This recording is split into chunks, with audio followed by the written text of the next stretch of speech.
नमस्कार साथियों, मैं ये कहना चाहता हूँ कि ये जो सरकार ने फौजियों के लिए जो कानून 4 साल के लिए लागू किया है, मेरे हिसाब से ये सही है। कई लोग इसका विरोध कर रहे हैं, तो मैं एक उदाहरण देना चाहता हूँ कि मान के चलो किसी व्यक्ति के 10 बेटे हैं।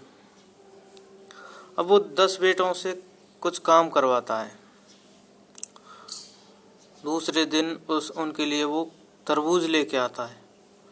तो उनके घर में एक रिवाज होता है कि उस तरबूज को, कोई भी चीज़ हो घर में आए तो उसको केवल 2 लोगों में ही बांटा जाएगा। 2 लोगों में ही बांटा जाएगा।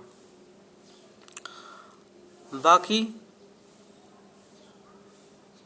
भूखे रहें भले, बिल्कुल भी उनके लिए बिल्कुल भी नहीं दिया जाएगा, बिल्कुल चखाया भी नहीं जाएगा। तो उन दोनों में से 10 में से कोई भी 2 हो सकते हैं वो।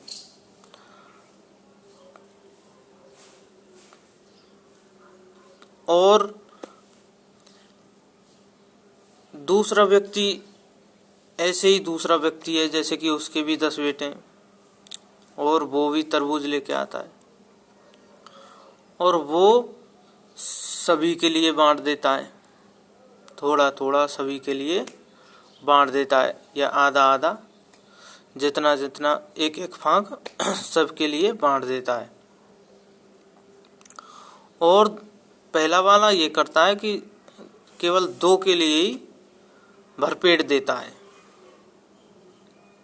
10 में से 2 के लिए भरपेट देता है और बाकी भूखे रह जाते हैं।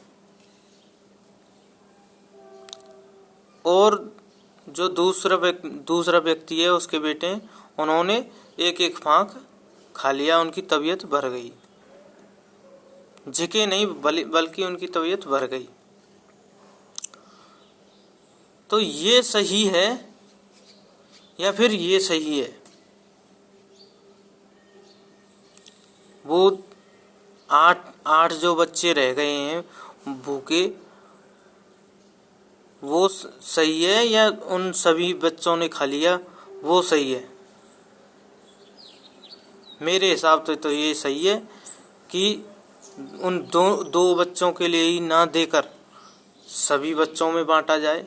जितना हो सके सभी बच्चों में बांटा जाए, क्योंकि उन सभी ने मेहनत की है, थोड़ी या ज़्यादा, उससे कोई फर्क नहीं है। किसी ने कम की या किसी ने ज़्यादा की, किसी में सामर्थ्य ज़्यादा थी, किसी ने कम की, वो एक अलग बात है। हम मेहनत का समर्थन कर रहा हूँ, ये बात नहीं है कि मैं ये नहीं कह रहा हूँ, ये कह रहा हूँ कि किसी ने मेहनत की तो उसका कोई फल नहीं है और किसी ने कम की तो उसका फल नहीं। मतलब मेरा ये है कि सभी के लिए तो मिल रहा है, सभी के लिए तो मिल रहा है, कोई भूखा तो नहीं रह रहा है। तो इस मेहनत का ये फल नहीं है कि जैसे कि कोई